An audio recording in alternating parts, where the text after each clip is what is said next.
Você pode falar com quem está ao seu lado, dizer que bom que você veio aqui celebrar, cultuar ao Senhor. Que Deus abençoe sua vida abundantemente. Fale com os demais. Não permita que ninguém saia daqui sem um abraço, sem um acolhimento, amém? Não permita, o Ministério de Louvor permanece conosco.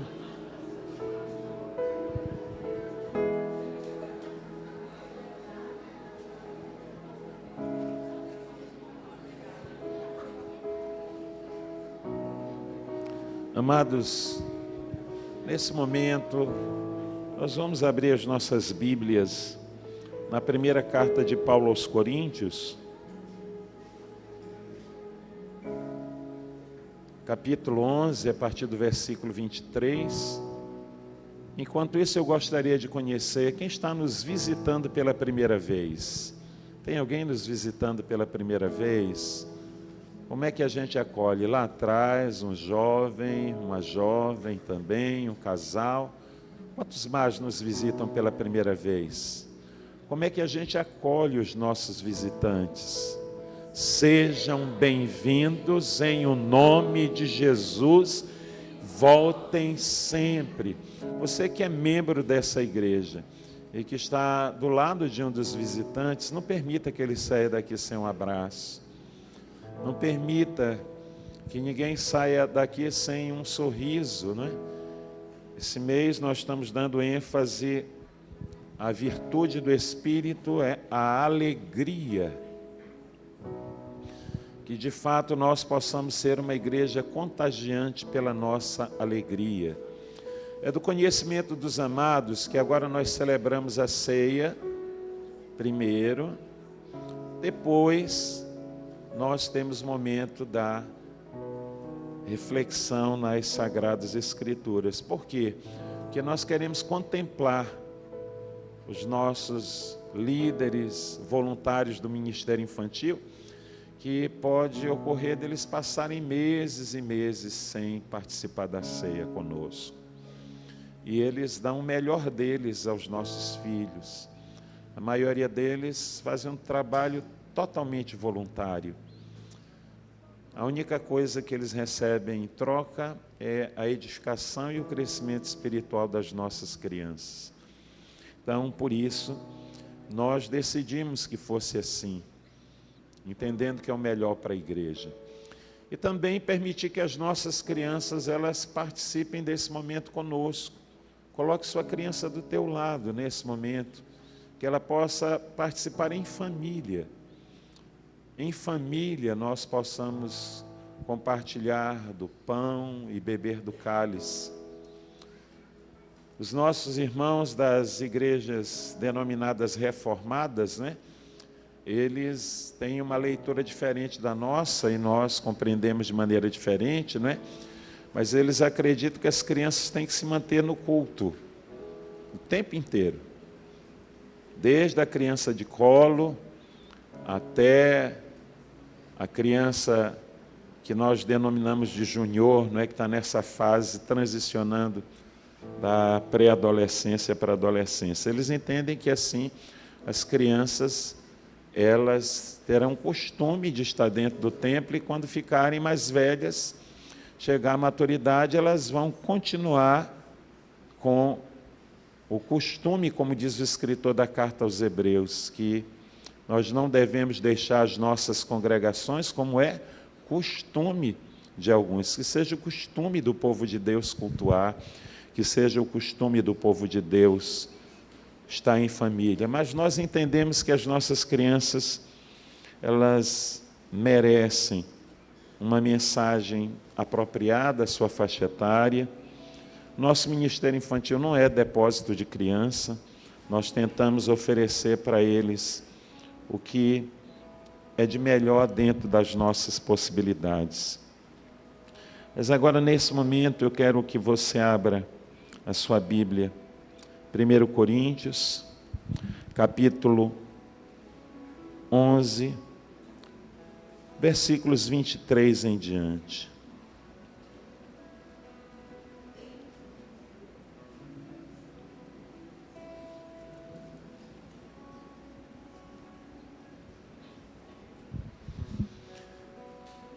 Vamos ler juntos. O apóstolo Paulo, ele disse: porque eu recebi do Senhor o que também eu vos entreguei. Nós sabemos que o apóstolo Paulo, ele declara que o seu apostolado não foi como resultado de um chamamento humano, mas foi por uma intervenção divina. E nessa relação divina, por divina revelação, ele recebe as instruções que ele compartilha conosco em suas cartas. Escrevendo aos Coríntios, ele diz que eu recebi do Senhor, ou seja, ele não recebeu essa instrução dos demais apóstolos, ele recebeu do próprio Cristo. E que bom será para mim e para você, se nós tivermos um nível de relacionamento com Cristo tamanho, que nós não precisemos mais de intermediários, que o nosso relacionamento seja direto, assim que o seu coração possa falar ao nosso coração. Ele diz que o Senhor Jesus, na noite em que foi traído, ele tomou o pão. Prosseguindo com o texto.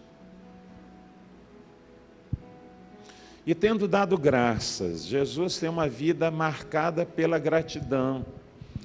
E essa palavra graça é um sinônimo de alegria. E Jesus encontra alegria mesmo em meio à dor.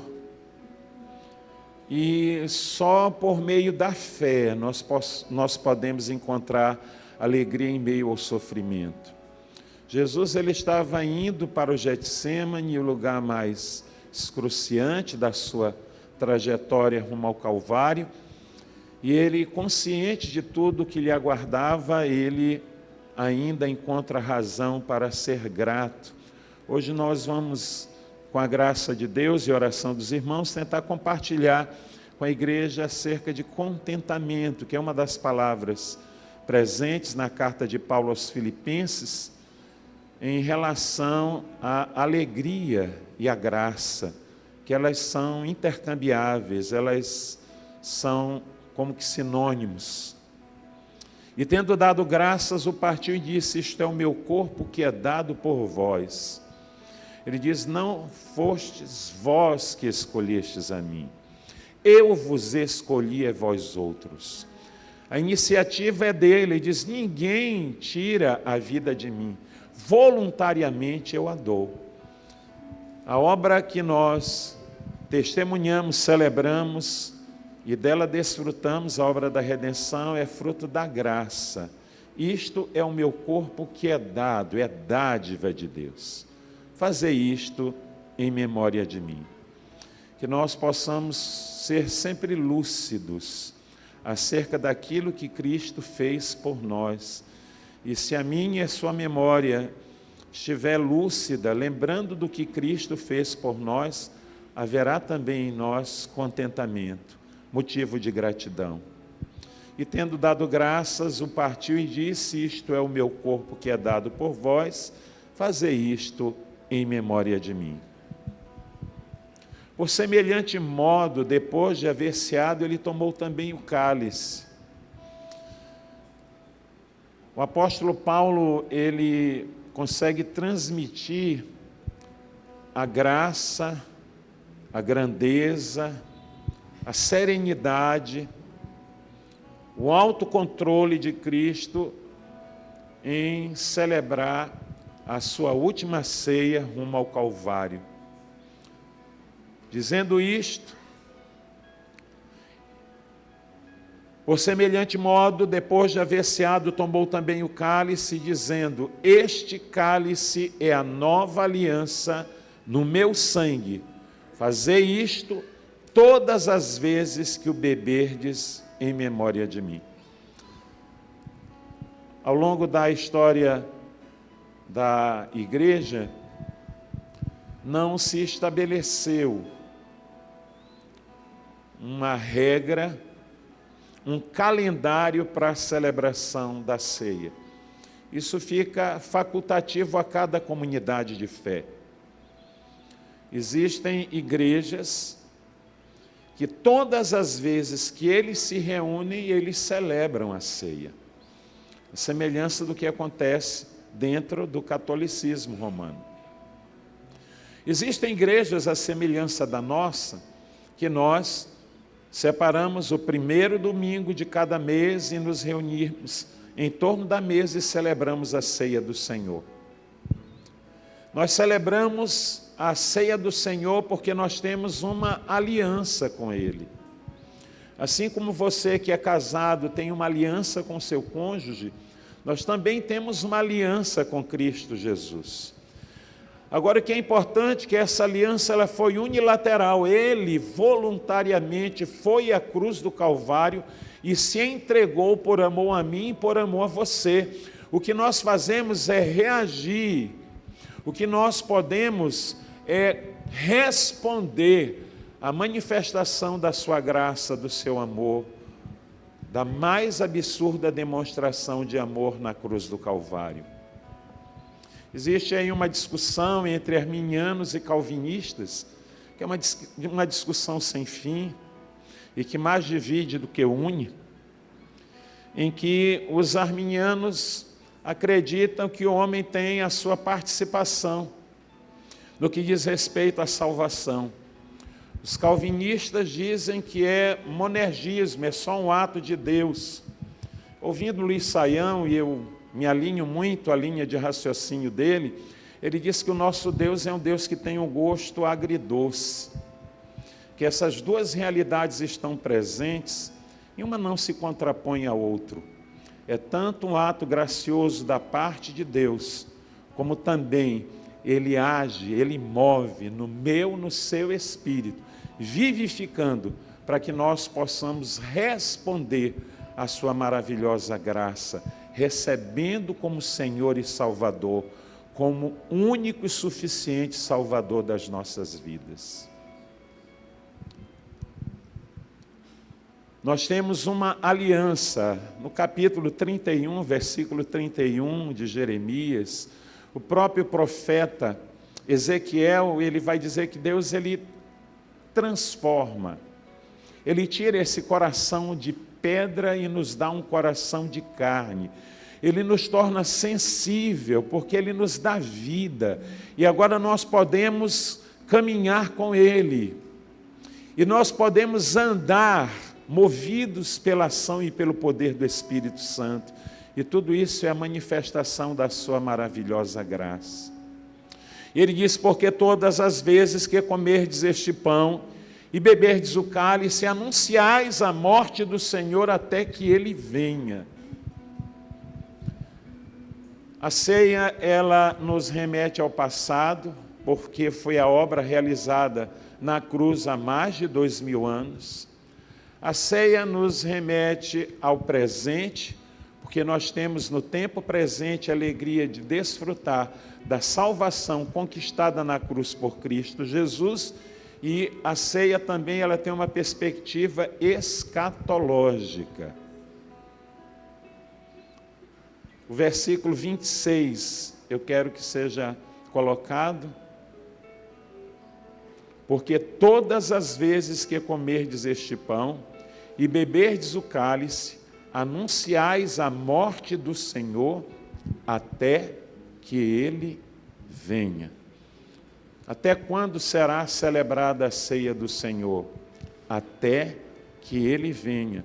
E é com essa expectativa que nós estamos aqui, na expectativa do dia glorioso, em que a noiva do Cordeiro, desposada por Ele, se assentará no seu banquete, junto com Abraão, Isaque e Jacó, com todos os povos que procedem de todas as tribos, línguas, raças e nações, e por toda a eternidade estaremos na sua presença. Versículo 27. Por isso, aquele que comer o pão ou beber o cálice do Senhor indignamente, será réu do corpo e do sangue do Senhor. Hoje existe agora esse antagonismo, não é, entre o Deus do Antigo Testamento e o Deus do Novo Testamento. Isso dá muito engajamento, não é? E tem muita gente aí com seu canal monetizado, então isso rende dividendos. Não há nenhuma contradição entre o Deus da antiga e o Deus da nova aliança, ele é o mesmo Deus. E quem foi que disse que a justiça e a ira de Deus também não se revela na nova aliança? E olha que momento tão importante, tão solene, mas que exige de mim e de você grande responsabilidade. Aquele que comer ou beber o cálice do Senhor indignamente será réu do corpo e do sangue do Senhor. E a coisa toma um tom ainda mais alto, mais elevado, versículo 28. Examine-se, pois, o homem a si mesmo, faça um autoexame, faça uma correção, faça as mudanças necessárias para que nós possamos caminhar com Cristo de forma vitoriosa, abundante. Examine-se, pois, o homem a si mesmo, e assim coma do pão e beba do cálice. O pão e o cálice não deve ser comido ou bebido sem um autoexame. Hoje pela manhã eu falava que na maioria das vezes, quando nós estamos diante de grandes dificuldades, geralmente a gente diz que nós estamos enfrentando grandes provações. Dificilmente alguém diz que está debaixo de disciplina. Mas a disciplina é a maior demonstração de amor de Deus por nós, porque a disciplina nos molda a perfeita imagem de Cristo Jesus. Que eu e você possamos fazer as devidas correções, para que nós não sejamos conduzidos à correção e à disciplina divina. Pois quem come e bebe sem discernir o corpo, sem ter consciência daquilo que está realizando, come e bebe juízo para si. Quem não discerne o corpo de Cristo, quem não discerne a aliança que assumiu com Cristo Jesus, come e bebe juízo para si. Versículo 29. E aí o tom fica ainda mais elevado. Eis a razão porque há entre vós muitos fracos e doentes. Ou seja, comer do pão e beber do cálice indignamente gera enfermidade física. E não poucos que dormem, e a palavra é morrer, é um eufemismo para a morte. Nós podemos viver uma decadência, um declínio espiritual em face de uma negligência para com a nossa vida cristã. Que nessa noite eu e você possamos fazer as devidas correções. A nossa comunicação, a nossa linguagem, como é que a gente usa a nossa boca para falar de pessoas? Como é que está a minha vida, o meu relacionamento conjugal? Será que eu estou matando pessoas no coração de alguém, quando eu difamo, quando eu calunio, quando eu negligencio? Que eu e você possamos fazer um autoexame. Eis a razão porque há entre vós muitos fracos e doentes, e não poucos que dormem. Versículo 31. Porque se nós nos julgássemos a nós mesmos, não seríamos julgados com o mundo. Nós não haveremos de ser julgados com o mundo, porque o nosso pecado já foi julgado na cruz do Calvário, na pessoa de Cristo Jesus. O que compete a mim, o que compete a você, é fazer uma autoavaliação e as correções necessárias para uma caminhada que possa glorificar e exaltar o nome de Jesus. Versículo 32. Mas quando julgados, nós somos disciplinados pelo Senhor para não sermos condenados com o mundo. Quem não vive debaixo da correção e da disciplina está sujeito ao julgamento que o mundo sofrerá, o juízo. E o juízo para com o mundo é o juízo condenatório. Versículo 33. Assim, pois, irmãos meus, quando vos reunis para comer, esperais uns pelos outros. Aí é um contexto daquela igreja que fazia a festa ágape, e dentro do contexto da festa ágape, a ceia do Senhor, e alguns se adiantavam a comer e a beber, e os demais que chegavam depois eram negligenciados, preteridos, humilhados, negligenciados. E agora na nossa caminhada, será que eu vou à frente? Hoje pela manhã, celebrando a ceia, não é? Nós lembrávamos, né, que na caminhada cristã ninguém fica para trás. Você está deixando alguém para trás? Daqui a pouco nós vamos ficar de pé e eu gostaria que você, se sabe que alguém tem alguma coisa contra você, vá a essa pessoa. Se o Espírito Santo ele testificar no seu coração, e ofereça o seu coração perdoador. Peça perdão se você ofendeu. Agora é uma boa oportunidade para os maridos, que nessa caminhada a gente se fere. As pessoas que nós mais ferimos são as pessoas que nós mais amamos, porque são as com as quais nós mais convivemos. É hora de correção. Vamos corrigir.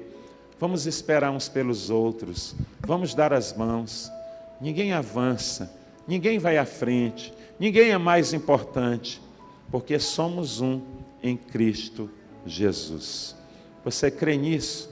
Se coloque de pé. O ministério diaconal maravilhoso da nossa igreja, é um privilégio. Nosso ministério diaconal, ele serve com excelência. Nós somos infinitamente gratos pela vida deles. E agora nós vamos louvar ao Senhor. E o ministério diaconal vai servir do pão e do cálice. Alguém ficou sem receber algum dos elementos, o pão, o vinho, é só levantar a sua mão e algum do nosso diácono vai até você. Todos receberam. Vamos orar por esses elementos que simbolizam o corpo e o sangue do nosso Senhor Jesus, diante daquilo que o pastor Javo já ministrou, já falou, já explicou. Vamos consagrar esses elementos. Senhor, nós buscamos Tua presença nessa tarde, nessa noite. Muito obrigado pela honra, pela alegria que o Senhor está nos dando agora, nesse momento, nesse tempo, Senhor, de poder estar aqui como igreja, como povo Teu, Senhor, celebrando, ó Deus, esse momento, trazendo a nossa memória, trazendo, ó Deus, nesse tempo, Senhor, a Tua promessa, a promessa de que o Senhor um dia iria voltar e vai levar a Tua igreja, que somos nós, e nós te agradecemos, Senhor. Louvado seja o Teu nome, ó Pai, porque o Senhor fez essa promessa e nós cremos que o Senhor irá cumprir, e nós estamos aqui, Senhor, Deus, nos esforçando, ó Pai, fielmente, ó Pai, para Deus estar contigo nesse dia glorioso, Senhor. E nós estamos aqui diante da Tua mesa, colocando agora as nossas vidas, humildemente sabendo quem somos, e pedindo o Teu perdão, pedindo a Tua graça, a Tua misericórdia, Senhor. E nós queremos agora consagrar esses elementos, o pão e o vinho, que simbolizam, Senhor, o Teu corpo, que foi entregue como sacrifício por amor a nós. Consagramos o pão, o vinho, que simboliza o sangue Teu derramado na cruz do Calvário, Senhor. No nome do Teu Filho Jesus, ó Pai, nós consagramos. Amém. Nesse momento, só um refrão dessa canção, amém? Essa canção fala de que na mesa do Senhor há cura. Nesse momento, continue fazendo seu autoexame, continue fazendo sua avaliação, em que áreas nós precisamos mudar de direção, nós precisamos nos converter. Jesus diz a Pedro que quando ele se convertesse, ele haveria de cuidar do rebanho, ele haveria de receber uma missão. Nós precisamos nos converter, nós precisamos mudar de direção, nós precisamos alinhar a nossa caminhada na direção do Espírito Santo. Faça as devidas correções agora, confesse agora. Se com a sua boca você confessar, se confessarmos os nossos pecados, Ele é fiel e justo para perdoar os pecados.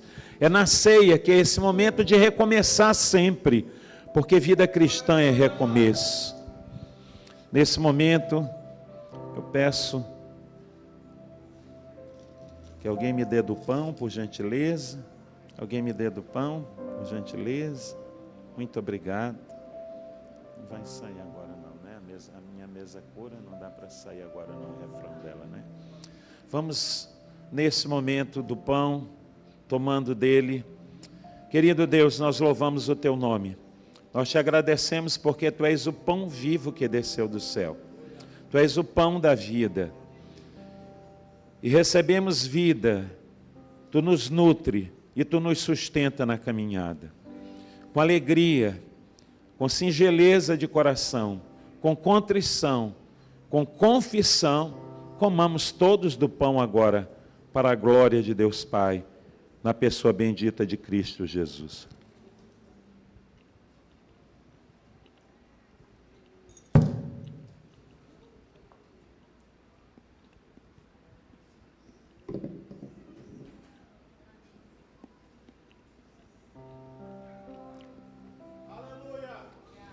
Por semelhante modo, após haver ceado, ele tomou o cálice. Este é o cálice do meu sangue.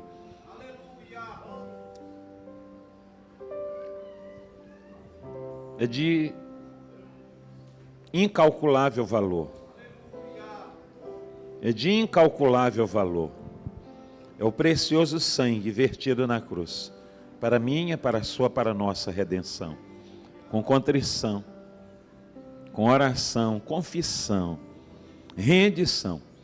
Bebamos todos do cálice para a glória de Deus.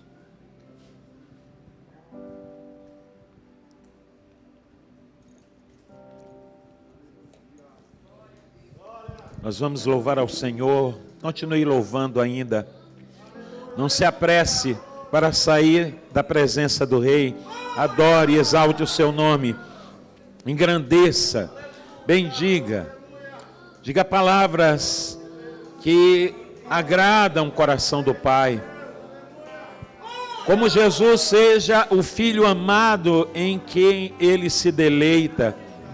Que você seja a razão de alegria ao Pai, porque você revela o perfeito caráter de Cristo Jesus.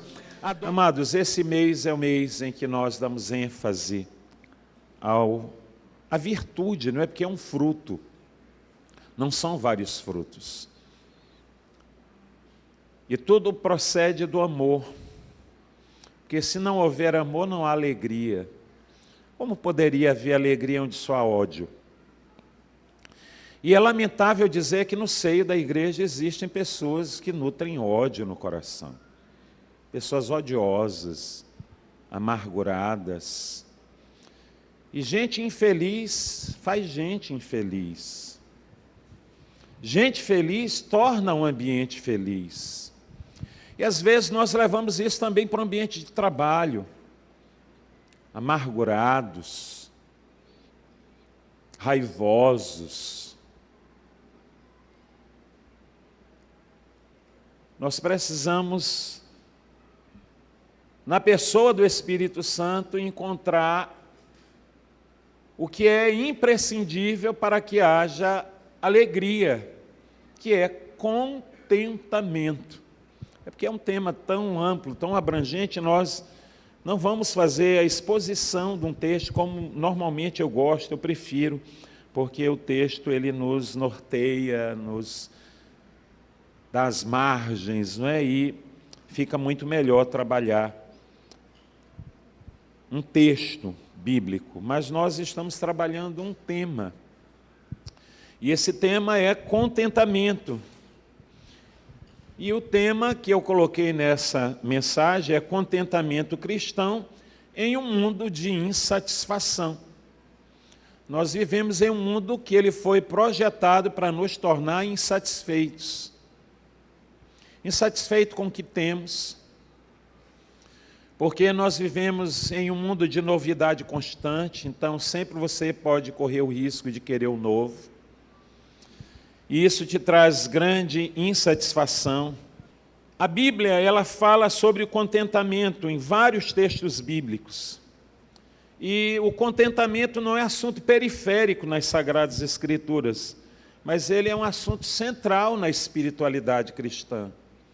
Sem contentamento, não há serviço. Ou se você serve, o seu serviço pode se tornar um desserviço.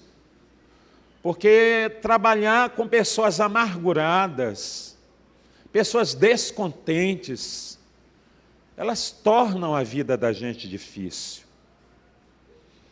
Elas adoecem o ambiente em que elas se fazem presentes.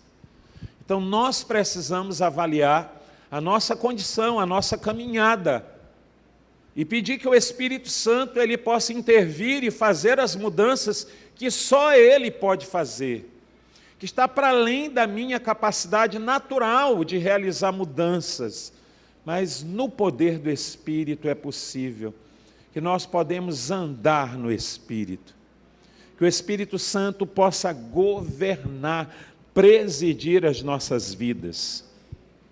Provérbios capítulo 30, versos 7 e 9,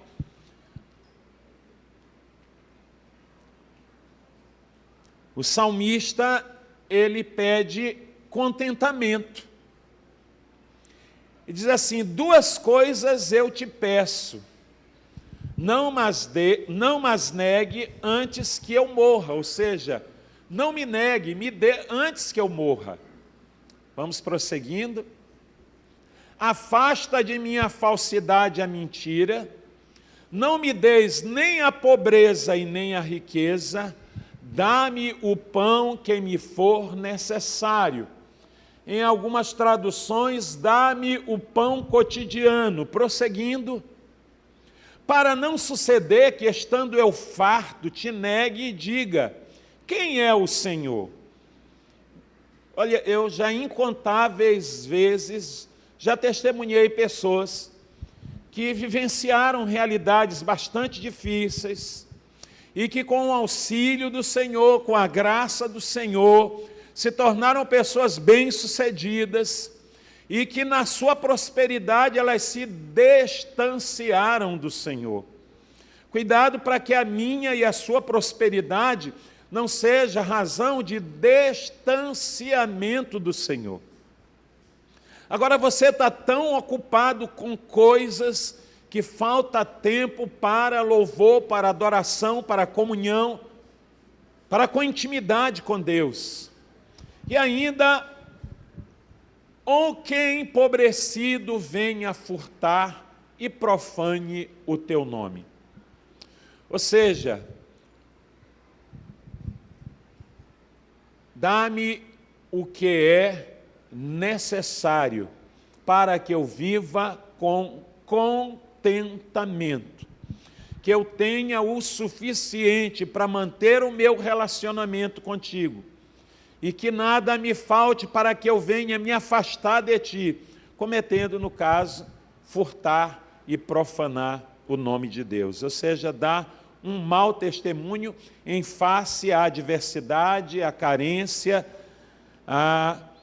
às dificuldades de natureza material. Em 1 Timóteo, capítulo 6, versículos 6 a 8, o apóstolo Paulo, o mesmo Paulo da carta da alegria, que é a carta aos Filipenses, Paulo diz assim: de fato, grande fonte de lucro é a piedade, é a fé com contentamento. Porque nada temos trazido para o mundo, nem coisa alguma podemos levar dele. Olha, tanta coisa que você aprecia tanto, na hora que você partir, ela perde o valor. Inclusive roupas que você dá tanto valor, e como pastor eu tenho acompanhado, não é, várias perdas, não é, ao longo do meu ministério, famílias que perderam seus entes queridos. E é muito comum que na hora em que o ente querido parte, a primeira coisa que a família faz é pegar aquela roupa toda e destinar para um fim social. Aquela camisa que você não queria uma manchinha, você, meu Deus, você idolatrava, ela perde o valor. O contentamento bíblico é radicalmente diferente desse contentamento que nós temos no tempo presente. Nós vivemos em uma sociedade que estimula permanentemente o descontentamento. Você acaba de ter um smartphone da Apple, já chegou um, já tem um mais atualizado, você já quer o outro, e é o carro, e a roupa, e é o envolvimento nas demais camadas sociais, você quer estar numa ascensão constante. Certo é que nós vivemos em um mundo que parece que foi projetado para produzir descontentamento. A roupa que você comprou hoje já saiu da moda, a cor já não é mais a cor da moda, você precisa de outra. A economia do consumo, ela se alimenta dessa sensação de insuficiência. Nada é suficiente. Nada é suficiente. A cultura nos ensina que nós precisamos de mais para sermos mais felizes. Eu acredito que, na realidade, quanto mais minimalista for a vida, mais feliz você será. É menos coisa para você carregar, é menos coisa para você se prender. Eu penso que quanto mais minimalista for a vida, acho que mais leve ela se torna. A palavra de Deus vai na contramão. E a carta de Paulo aos Filipenses é um dos textos mais belos sobre esse tema. Interessante que a carta de Paulo começa falando de alegria e termina falando de alegria. Filipenses capítulo 1, versículo 4. Fazendo sempre com alegria súplicas por todos vós, em todas as minhas orações. Alegria em meio à intercessão. Paulo começa falando de alegria, e ela também termina com alegria e graça. Filipenses, capítulo 4, versículos 4 e o versículo 10. Filipenses 4 e o versículo 10. Alegrai-vos sempre no Senhor. Outra vez vos digo, alegrai-vos. O Hernandes Dias Lopes, comentando o texto de Filipenses, ele afirma que o crente que não é alegre, ele está em pecado. Por quê? Porque a alegria é um mandamento. Mais uma vez, no versículo 10, o apóstolo Paulo vai dizer: alegrei-me sobremaneira no Senhor, porque agora, uma vez mais, renovastes ao meu favor o vosso cuidado, o qual também tinhas antes, mas vos faltava oportunidade. Aí a alegria na comunhão, no cuidado para com o apóstolo Paulo. É bom lembrar que essa carta é uma das cartas escritas na prisão. Ele está sob o poder da guarda pretoriana, ele passa um período de 2 anos nesse primeiro momento da sua prisão. Filipenses capítulo 1, versículos 7 a 13. Vamos confirmar em que condições o apóstolo Paulo se encontra quando escreve essa carta. Filipenses capítulo 1, 7 a 13. Aliás, é justo que eu assim pense de todos vós, porque vos trago no coração, seja nas minhas algemas, seja na defesa e confirmação do Evangelho, pois todos sois participantes da graça comigo. É um homem que está em algemas, mas está falando de alegria e graça. E é bom lembrar que graça e alegria caminham de mãos dadas. Se não houver graça, não haverá alegria, porque a graça é que nos irriga, a graça é que nos fertiliza, é a graça que é melhor do que a vida. Pois minha testemunha é Deus da saudade que tenho de todos vós, na terna misericórdia de Cristo Jesus. E eu vou parando por aí, porque temos ainda muito que caminhar. Paulo estava debaixo de uma sentença de morte. Aí é só para eu e você avaliarmos a maturidade de um homem de Deus e que deve ser modelo. Ele diz: sede os meus imitadores, como eu também sou de Cristo. O padrão é Cristo, mas existem pessoas que podem e devem servir de modelo e de referência para a nossa caminhada cristã. Ontem nós reunimos com os líderes, graças a Deus deu mais gente do que a gente esperava, louvado seja Deus. Alguns nós sentimos falta, mas entendemos as suas justificativas, esperamos que nas próximas oportunidades estejamos juntos. E ontem se falava do autocuidado do líder e a necessidade do pastoreio mútuo, da mentoria. Nós precisamos de pessoas que sejam mentores, como Paulo foi de Timóteo, como Moisés foi de Josué. Paulo é uma referência para a minha vida e para você. Paulo está sob ameaça de morte. Filipenses capítulo 1, versos 20 em diante. Filipenses 1, versos 20 em diante. Segundo a minha ardente expectativa e esperança, de que em nada serei envergonhado, antes com toda a ousadia, como sempre também agora, será Cristo engrandecido no meu corpo, quer pela vida, quer pela morte. O ambiente tem cheiro de morte. E aí a frase que muitas vezes nós usamos, mas nós não queremos nos inserir no contexto. Porquanto para mim o viver é Cristo e o morrer é lucro. Será que de fato Cristo é o que eu e você é o que temos de maior valor? O que de maior valor eu e você possuímos? Versículo 22. Entretanto, se o viver na carne traz fruto para o meu trabalho, já não sei o que hei de escolher. Versículo 23. Ora, de um e de outro lado estou constrangido, tendo o desejo de partir e estar com Cristo. Aqui a gente vê claramente que não há possibilidade do sono da alma. A Igreja Adventista e outras comunidades pregam que quando o crente morre, ele vai estar no estado de inércia, que é denominado como sono da alma e que ele só desperta na ressurreição. Não é verdade. Jesus diz ao ladrão, ao malfeitor, hoje mesmo estarás comigo no paraíso. E Paulo está dizendo assim, olha, eu estou num conflito.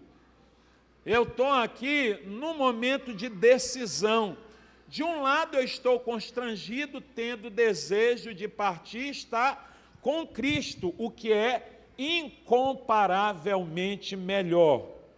Versículo 24, mas por vossa causa é mais necessário permanecer na carne. Paulo está em luta, diz assim, eu não sei se eu fico aqui na carne, porque me é necessário continuar pastoreando, mesmo que da prisão, ou partir e imediatamente ter o encontro com Cristo Jesus. Nós não temos medo, não deveríamos ter medo da morte, porque nós somos transportados da vida para a vida eterna, amém? Porque Jesus triunfou diante da morte.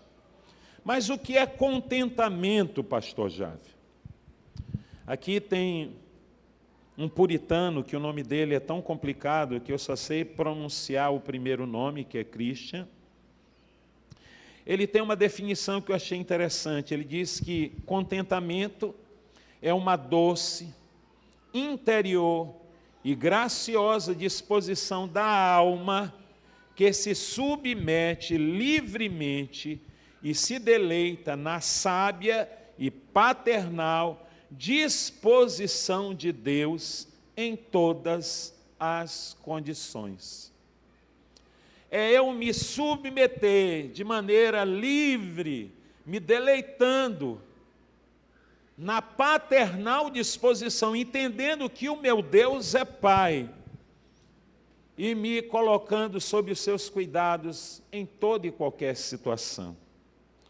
João Calvino, ele afirmava que contentamento nasce quando nós reconhecemos que tudo o que recebemos vem da mão providente de Deus e que nada acontece fora da sua vontade soberana.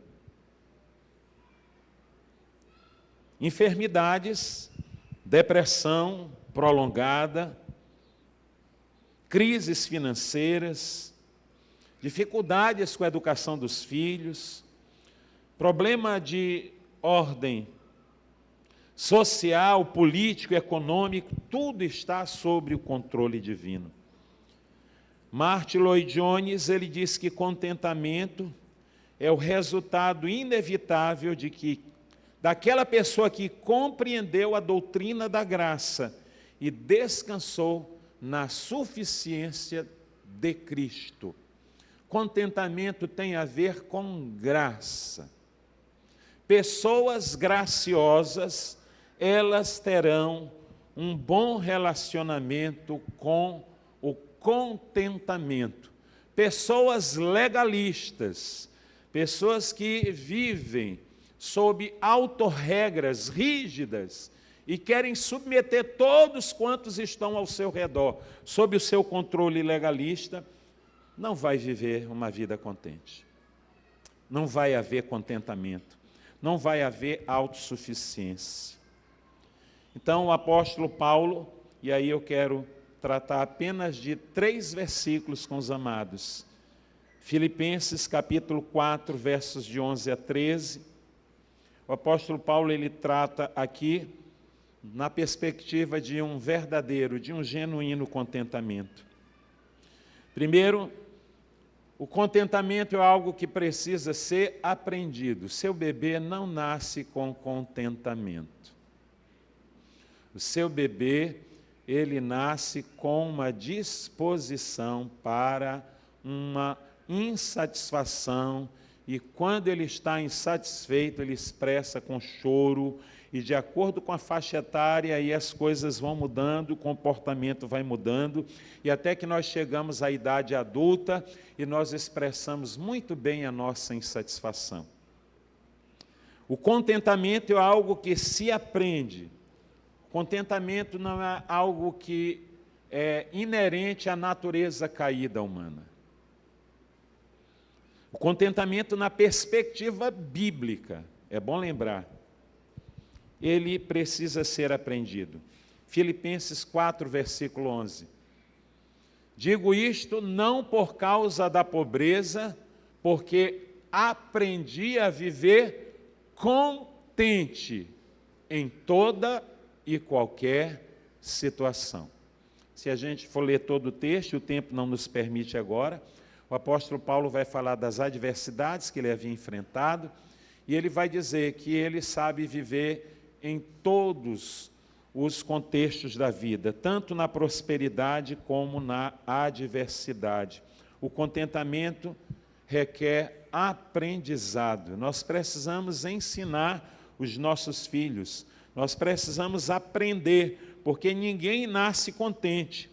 Nossa natureza caída, ela é inclinada ao descontentamento.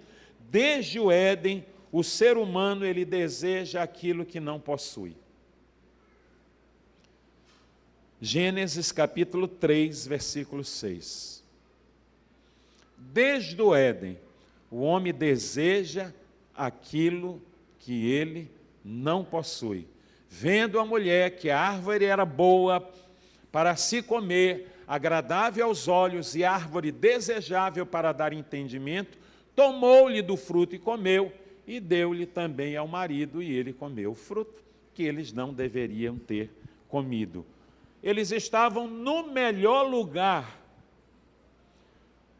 Eles não pecaram no deserto. Jesus é levado ao deserto pelo Espírito e triunfa diante do tentador em um lugar inóspito, nas condições mais adversas. Os nossos pais, como os nossos reformados chamam, nosso cabeça federal, Adão, estava no melhor lugar, mas ainda assim o melhor lugar não lhe foi suficiente. Razões essas que nós só teremos compreensão na eternidade. Uma coisa que eu acho lindo no pastor Russell Shedd. E eu sempre ouço e me alimento e aprendo com seus vídeos, com seus estudos. E uma coisa que eu acho lindo no Shedd é a simplicidade, aquele homem doutor nas línguas do Novo Testamento, homem simples. Tive a oportunidade de tê-lo na minha convivência aqui algumas vezes, ele esteve conosco, né? E era um homem que tinha uma facilidade para dizer, não sei. Perguntava para o Dr. Russell Shedd, não sei, com uma simplicidade, porque ele tinha consciência de quem ele era. De repente, alguém perguntar alguma coisa para mim, eu vou me sentir na obrigação de ter a resposta, ainda que a Bíblia não responda com clareza, por causa da minha autossuficiência, do meu orgulho e da minha prepotência, né? Que nós possamos aprender com homens como esse. Nós só vamos entender isso com clareza na eternidade. A criança que ela chora por não conseguir aquilo que ela tanto deseja, isso apenas reflete a realidade da sua natureza caída. Mas, se Paulo aprendeu, nós também podemos aprender.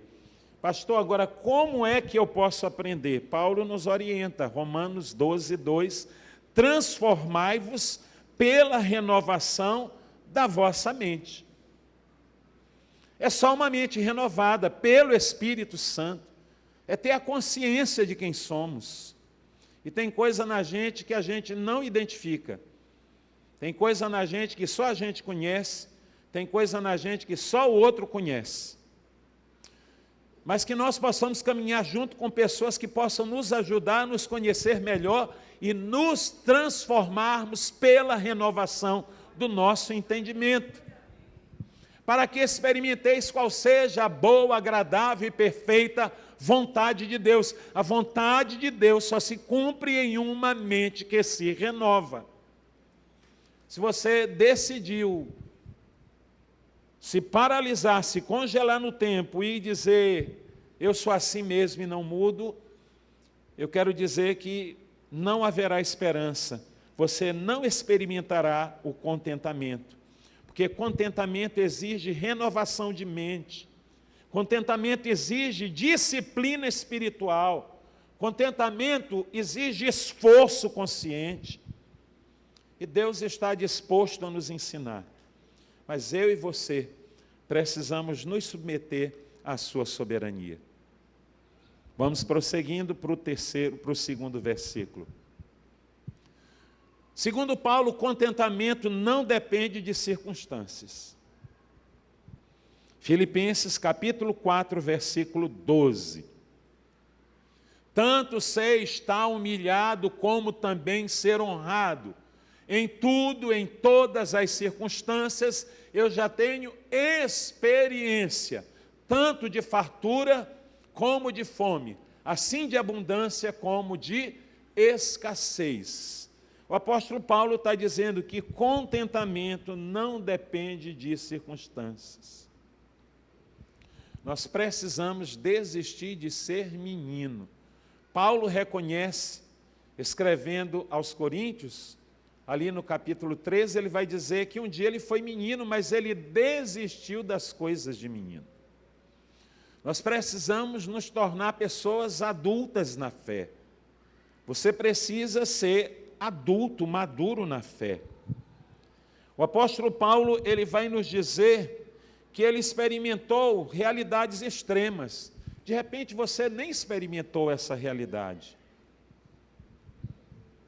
Paulo disse que ele experimentou abundância, escassez, honra, humilhação. E em todas essas realidades ele afirma que se manteve, que permaneceu contente. Isso confronta a lógica do nosso mundo. O mundo diz, quando você alcançar aquilo que você deseja, então você será feliz. A Bíblia diz, se você for contente agora, se você for contente nesse momento, você também será contente em todas as realidades, adversidades que você haverá de enfrentar, como eu também tenho enfrentado. Eclesiastes capítulo 5, versículo 10. Nós estamos hoje passeando também pelos livros da sabedoria, ou de sabedoria. Eclesiastes 5, 10. Grande parte dos nossos problemas, da nossa insatisfação, ela também se dá pela realidade econômica, pela falta de condições financeiras. Salomão vai dizer que quem ama o dinheiro jamais dele se farta, e quem ama a abundância nunca se farta da renda. Também isto é vaidade. Paulo, escrevendo a Timóteo, ele vai dizer que o problema não é o dinheiro, o problema é o amor ao dinheiro. Salomão denuncia o amor.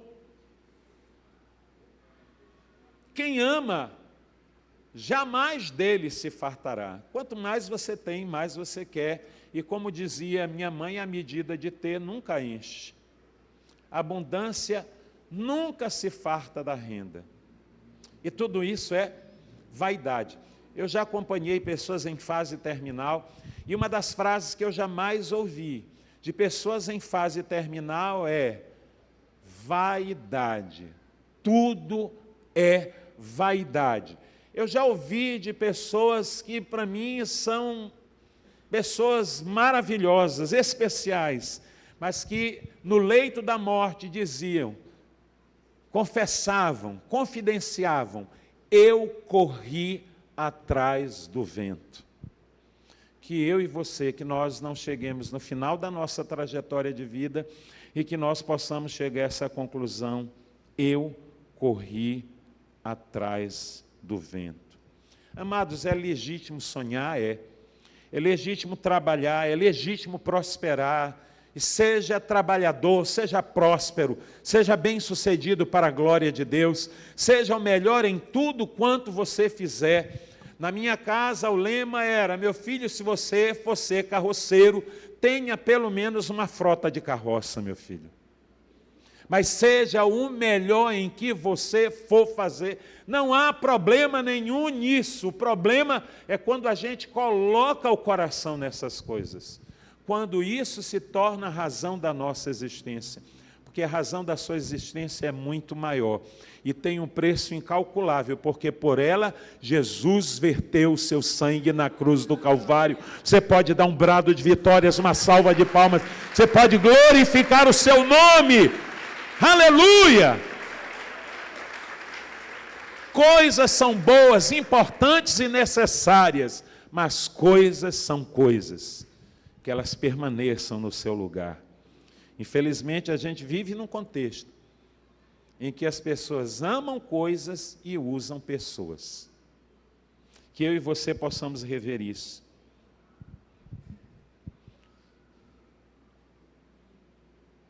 Se você não viver feliz com aquilo que você tem, você nunca viverá feliz com aquilo que você puder vir a ter. Por isso, comece a se alegrar e ser feliz com o que você tem. Você está com saúde, louvado seja engrandecido o nome do Senhor.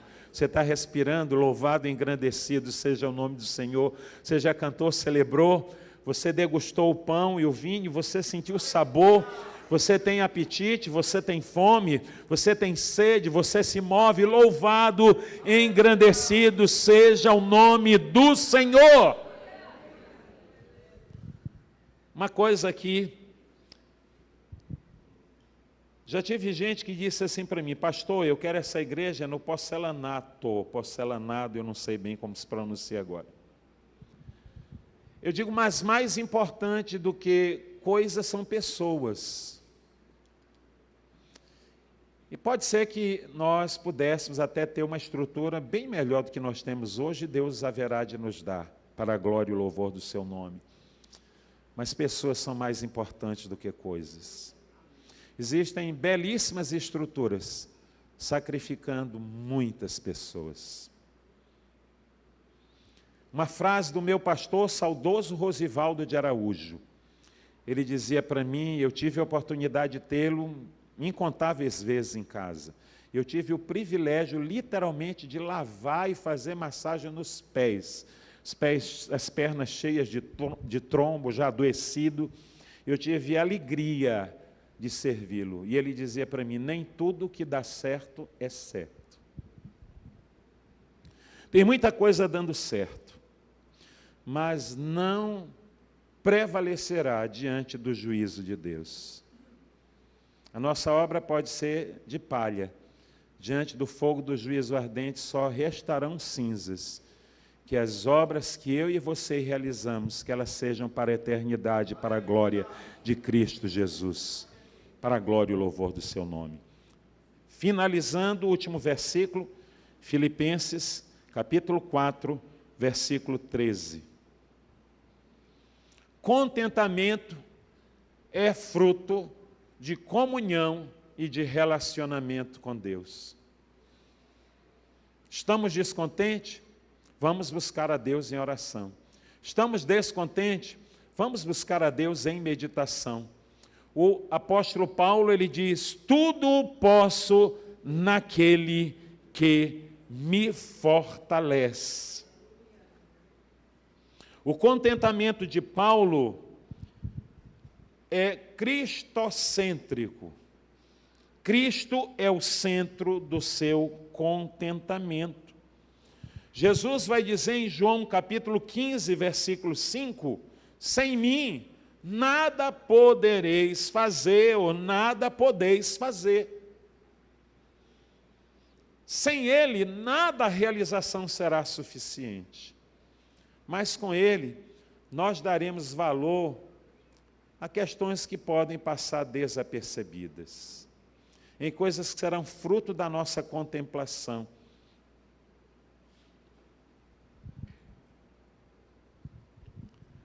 Segundo Coríntios, capítulo 3, versículo 5, o apóstolo Paulo vai dizer isso de maneira bem clara. Segundo Coríntios 3, 5. Não que por nós mesmos sejamos capazes de pensar coisa alguma, como se partisse de nós. Pelo contrário, a nossa suficiência vem de Deus. Essa palavra aponta para a autarquia, é plena suficiência em Deus. É você ser completo, não está faltando pedaço. Quando nós fomos adotar o Mohamed, nós passamos por uma série de entrevistas com psicólogos e assistente social, e foi um processo longo. E quando nós chegamos, a psicóloga perguntou, e a adoção, porque é um adulto estrangeiro, uma coisa que não se tem conhecimento de que isso tenha acontecido em qualquer outro lugar do Brasil, talvez do mundo. E a psicóloga perguntava a razão pela qual, né, ela queria entender por que vocês querem adotar um homem adulto, um homem feito. Está faltando alguma coisa? Não está faltando nada, ele não veio completar nada, ele não veio completar coisa alguma. Não estava faltando pedaço na nossa família. Nós éramos inteiros antes da sua chegada. O que nós queremos é permitir que ele desfrute do que é uma realidade dentro do contexto da nossa família. Não veio completar coisa alguma. Quando a gente coloca a responsabilidade no outro de tampar uma brecha, cobrir um pedaço, isso é um problema sério, isso nunca dá certo. Porque a gente sempre vai ter queixa, sempre vai estar faltando alguma coisa. Paulo ele diz, olha, a minha suficiência, ela vem de Deus.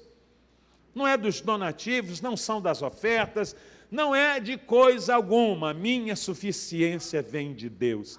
Que você possa levar esse texto para a sua semana, meditar nele, guardar no seu coração, escreve, coloca aí no seu carro, coloca esse texto aí em áudio para você ouvir uma infinidade de vezes. Existe uma infinidade de possibilidades da gente rever essa referência bíblica. Paulo estava em Cristo e Cristo estava nele. Gálatas capítulo 2, versículo 20. Gálatas capítulo 2, versículo 20. E aí eu já vou caminhando para o fim, embora eu tenha me preparado para falar mais, mas o tempo já nos conduz ao fim. Paulo ele diz, logo, já não sou eu quem vive, mas Cristo vive em mim. E este viver que agora tenho na carne, vivo pela fé no Filho de Deus, que me amou e a si mesmo se entregou por mim. Louvado, engrandecido, exaltado seja o nome do Senhor. O contentamento nasce da identidade. Paulo sabia quem ele era. Paulo, ele sabia a quem ele pertencia. E Paulo sabia também que ele era amado. Você também é amado. E toda vez que eu falo de amado, eu só me lembro do Edinho, não é? Que a gente chega aqui, ele já chama a gente de amado, não é? Ele já recebe a gente nos chamando de amados. Que eu e você possamos, em o nome do Senhor Jesus, compreender que o nosso contentamento nasce da nossa identidade. Quem de fato você é em Cristo Jesus? Quem eu sou?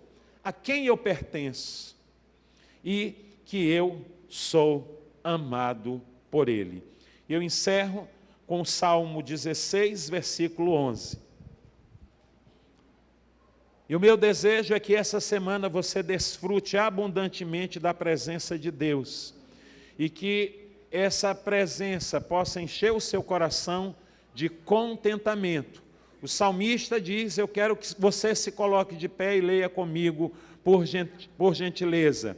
O salmista diz, tu me farás ver os caminhos da vida, na tua presença a plenitude de alegria, na tua mão direita, na tua destra, delícias perpetuamente. São delícias que não se acabam, inesgotáveis.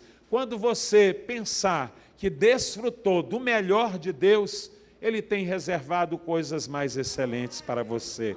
Ele tem reservado coisas, como disse Paulo, acerca das visões que ele teve, das grandezas de Deus. Ele diz que são coisas inefáveis, que você tenha experiência, que o vernáculo, o seu vocabulário, o dicionário não tenham palavras para traduzir. Tamanha seja a sua experiência por meio do seu contentamento.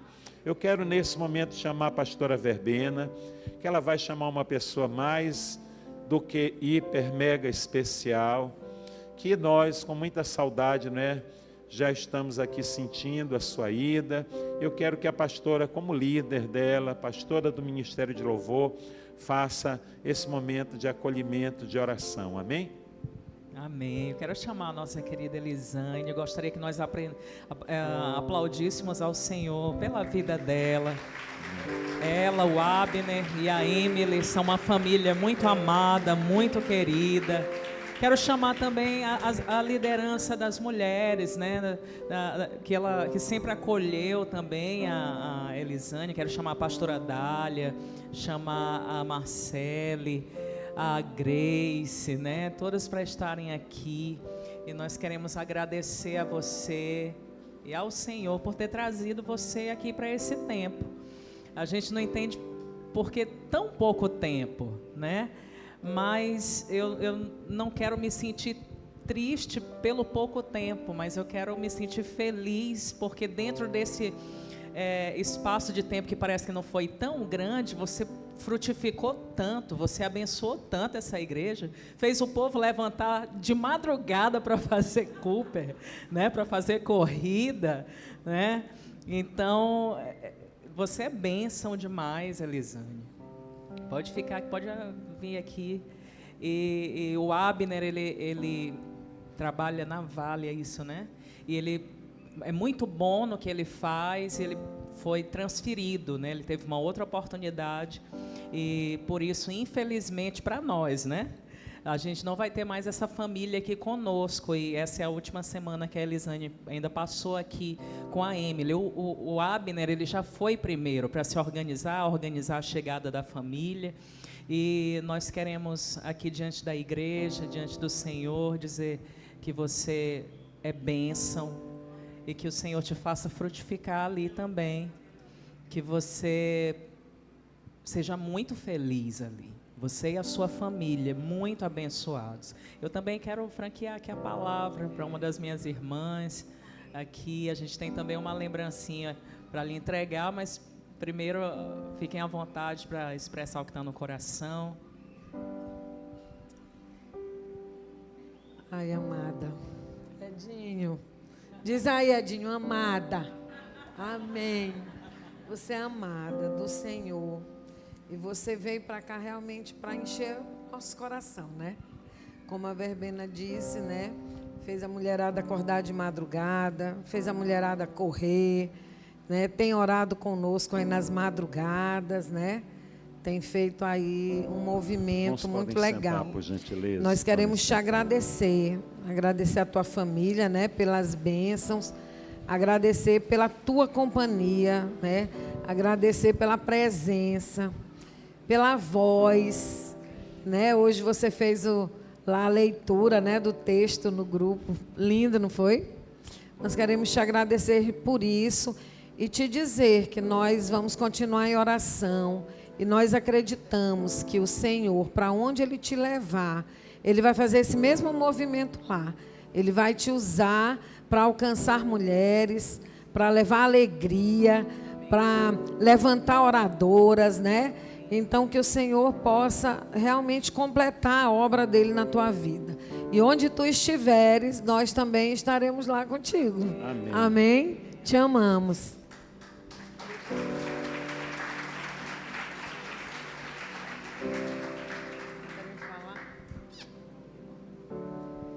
Queridos, a Elisa é uma mulher de influência, né? Ela não é de estardalhaço. Ela faz influência bem quietinha, né? Para minha vida ela foi uma influência, né? De oração. Nós temos um grupo, né, de mães que oram e ela ali perseverante. Eu louvo a Deus pela sua vida, minha irmã. Você é uma inspiração para mim, uma influência. Amém? E está aqui uma lembrancinha nossa para você e para nossa querida Emily, essa criança tão cheia de graça, que chegou conquistando os nossos corações. Nós vamos sentir muitas saudades. Amém. Amém. Você ora por ela. Né? Posso, a pastora Lana, para orar por ela. Amém, pastora Lana? Logo após a oração, nós daremos os avisos. Amém? Nós somos gratos por essa família. E a igreja, ela vive esse movimento, né? Esse organismo vivo, gente que chega, gente que vai, e nós estamos aqui para orar, para interceder e ser família para você aqui em São Luís, sempre. Ela me fez levantar cedo para ir caminhar. E realmente essa pessoa, essa pérola, né? Eu costumo dizer que são pérolas que o Senhor nos presenteia. Então você vai levantar sua mão agora, né? Como forma de abençoar, né? Você tem essa autoridade para abençoar vidas também, e que ela vá na paz do Senhor, né? Nós entendemos que somos todos missionários, o Senhor nos leva para onde quer e faz como Ele bem entender das nossas vidas, porque, como entendemos aqui nessa noite, nossa vida é dEle, amém? Deus, muito obrigada pela vida da Tua filha, Senhor, como nós aprendemos com essa família.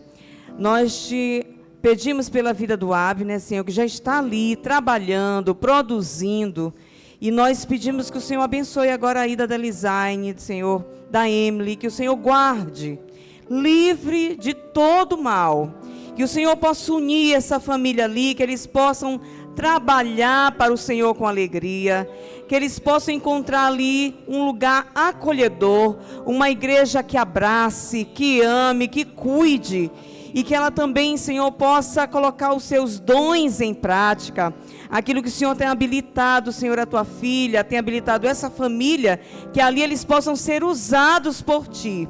O nosso amor aqui continua, a saudade será grande, mas o Senhor vai levar essa família e vai usar conforme o seu querer, e para a glória do Senhor Jesus. Que nada falte, Que o Senhor seja abundante na tua vida, Elisaine, assim como na vida do teu marido e de todos os teus familiares que você também vai encontrar agora.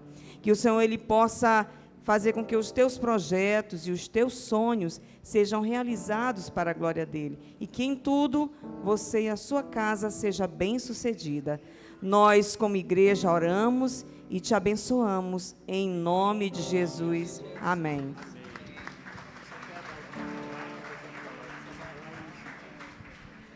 Paz do Senhor, irmãos. Eu só pude ser isso porque eu encontrei uma igreja que me acolheu, que me ensinou e que me deixou crescer. Vocês são inspiração para mim. Então, você que está aqui, se coloque também para trabalhar, porque essa igreja, a igreja, precisa de pessoas dispostas para trabalhar. E aqui nessa igreja eu falo por experiência própria, aqui tem espaço para todo mundo. E nós só temos a crescer, e o reino de Deus só tem a ganhar. Muito obrigada por cada um, que aqui eu me senti em casa, com tão pouco tempo, eu me senti em casa, eu me senti à vontade, e o quanto eu cresci aqui neste lugar. Sou eu que agradeço todos vocês. Querido Deus, agora nos leva na tua paz. Guarda-nos, livra-nos de todo mal.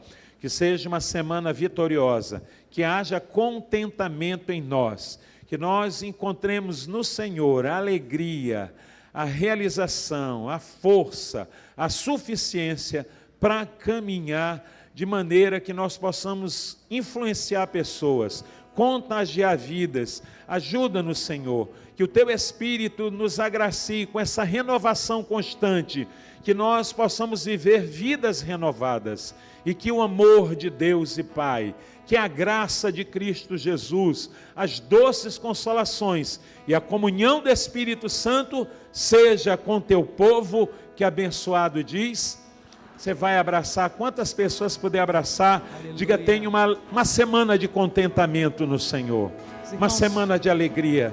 Glória a Deus, os irmãos podem ficar aí à vontade. Os amados que trouxeram seus dízimos e ofertas, podem devolver ao Senhor, amém?